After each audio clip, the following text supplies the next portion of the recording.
हम बहुत प्रकार के कार्य करते रहते हैं। शुभ कार्य भी करते हैं और अशुभ भी कार्य करते रहते हैं। कभी कभी शुभ कार्य के करने के बाद भी, भावों में रखने के बाद भी गलत काम होता है। देखो, वो कौन लाइट जलाने वाला?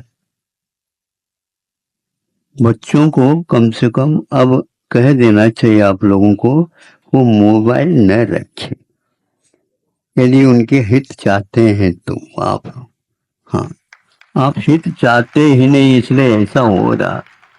वहां भयानक रोग हो रहे हैं, फिर भी आप लोगों को अभी भी बुद्धि नहीं आ रही है। कौन से ऐसे आपने हित किया है बच्चों के लिए जो इस प्रकार के साधन दिए, बताओ। इसीलिए तो कह रहा हूं, आप ऐसे भाव करते हैं जो शुभ भाव है, लेकिन वह अशुभ कार्य फल देता है। और कुछ ऐसे आप अशुभ भाव भी करते हैं जिसके कार्य अच्छे भी होते हैं, लेकिन अच्छे होने से वह आपका भाव अच्छा नहीं माना जाएगा। और बुरा कार्य हो गया, उसमें आपने तो गलती तो कर दी कि तो इसका परिणाम क्या निकलेगा ये जाना नहीं, फिर भी कभी कभी अच्छा होता है। कुछ उदाहरण के माध्यम से, एक आध उदाहरण के माध्यम से आपके सामने रख रहा हूं। एक स्थान पर एक मुनि महाराज शिला पर बैठ करके गर्मी का धगधगाहट के साथ उसके ऊपर बैठ करके और शांत बैठ करके ध्यान में लेना। एक राहगीर आ रहा था, और किंतु पैदल ही आ रहा था वो। उसको छाया मिली वहां पर एक पेड़। गुरुजी तो पेड़ के नीचे नहीं बैठे थे, वह जा करके वहां पर पेड़ के नीचे देखता है, ऐसा कर ले, हमारे पास नवनीत है, महाराज जी का अभी अभी किसको छुआ है, नहीं समझे। उन्होंने उस नवनीत को थोड़े निकाल करके पूरा का पूरा उसको लगा दिया ताकि ठंडक पहुंच जाए। ठीक है ना? अच्छा है ना भाव? बहुत अच्छा। अब कुछ ही समय के बाद वह धूप के कारण नवनीत पिघल करके वहां से लेकर के एड़ी तक आ गए। फिर क्या कहना, बिल में से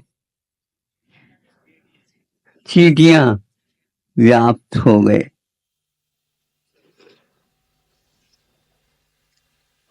और वह व्यक्ति चला भी गया। अब क्या कहें, दूसरा एक व्यक्ति और आया, वो देखा। अब क्या कर सकते हैं, वो वहां पर गन्ना खाता और एक छिलका उसके ऊपर डाल, उसके कारण वहां पर धीरे धीरे चींटियां, वो गन्ना खाता एक फेंक देता। तो अब गन्ना खाने वाला फेंक रहा है,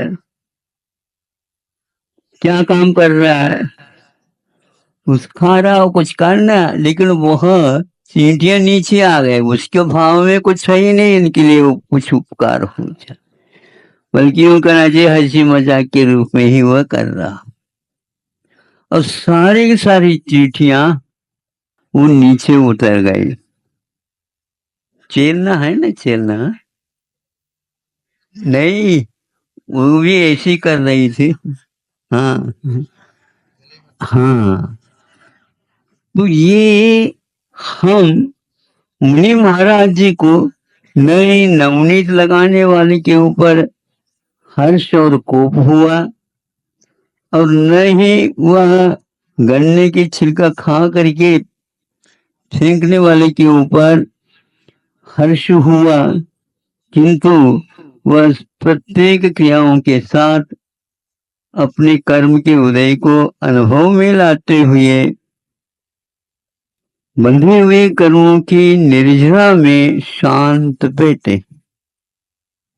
हम शांत बैठते हुए भी अशांति के कारण बन जाते हैं, अशांत करते हुए भी कभी कभी शांति के लिए कारण करते हैं, किंतु विवेक से हम कभी नहीं समझ पाते। विवेक आने के उपरांत भी कभी कभी ऐसे कार्य होते हैं जो सामने वाले व्यक्ति के तीव्र कर्म का उदय रहता है तो ऐसा हो जाता है। ये ऐसा विचित्र है संसार, इसका कहाँ पर किस समय पर किस क्षेत्र में कब किस प्रकार का उदय होगा समझ में नहीं आता। इसलिए आचार्य ने कहा इस प्रकार विकट परिस्थिति में हम कैसे ज्ञान प्राप्त कर लें। ज्ञान प्राप्त करने के चक्कर में मत पड़ो, क्योंकि आज का भारत ज्ञान के चक्कर में पड़ करके और ज्यादा फटक गया। नहीं समझे? और ज्यादा कैसे भटक गया? निष्प्रयोजन अर्थ के अर्जन के लिए उन्होंने बहुत कुछ ज्ञान हासिल कर दिया, कोई उपयोग में नहीं आ रहा। मैं इसलिए कह रहा हूं कि वह उपयोग में तभी आ सकता है जब उसका उद्देश्य ठीक हो और आधार सहित कार्य करे। उस समय आपके भारत में बहुत सारे विज्ञान आ गए हैं, एकत्रित होकर के आपका शुभ कर्म का उदय होगा, ऐसा नहीं मानना। जब भारत अतीत में था उस समय शुभ कर्म था, और उस समय लिखा जाता था प्रत्येक घर के आदि में दीवार के ऊपर एक तरफ शुभ और एक तरफ लाभ। शुभ जो लिखा जा गया है उसके ऊपर सरस्वती की छाया रहती थी, और लाभ जो लिखा रहता उसके ऊपर लक्ष्मी की प्रतिमा। समझ में आ गई ना? हाँ, आपके यहाँ ग्रह लक्ष्मी कैसी आई ये नहीं कर रहे हैं, लक्ष्मी की चिंता आप बहुत कर। आपके यहाँ सरस्वती कैसी होना चाहिए ये नहीं सोच रहे, विज्ञान आना चाहिए। धन्य है आप और आपके माता पिता अभिभावक, उनको बुद्धि समझ में आ जाए। बच्चों को आप जिस ज्ञान को दे रहे हो उससे उसका कोई काम होने वाला नहीं, ये पक्का हो चुका है। कई बार कह चुका हूं, क्योंकि आपको समझ में आ जाए या तो कुछ चिंतन आपका हो जाए तो बहुत अच्छी बात। यदि भाग्य बच्चों का हो तो वो ये है, आप जो पढ़ा रहे हैं उसके द्वारा उनका कोई भी जीवन में उपयोग नहीं होने वाला, ये सिद्ध हो चुका है। फिर भी आप लोग महाराज आशीर्वाद दे दो, अब हम आशीर्वाद समझ करके देंगे। आपके ऊपर करना होती थी, देखो ये कितने बच्चों के लिए कितने आला थे, वो बहुत अच्छा। अब हम आपके ऊपर भी दया, हमारी शानी है हमारी दया। हाँ, हम प्रशंसा अपनी दया की नहीं कर रहे हैं, आधार के ऊपर सरस्वती की कृपा से हमें वो प्राप्त। भगवान से हम प्रार्थना करते हैं, भगवान यह सरस्वती की कृपा इन लोगों के ऊपर हो जाए। ग्रह लक्ष्मी तो घर में है ही, ऐसा परमो धर्म की। मैं जिनके लिए तरसा हर पल वो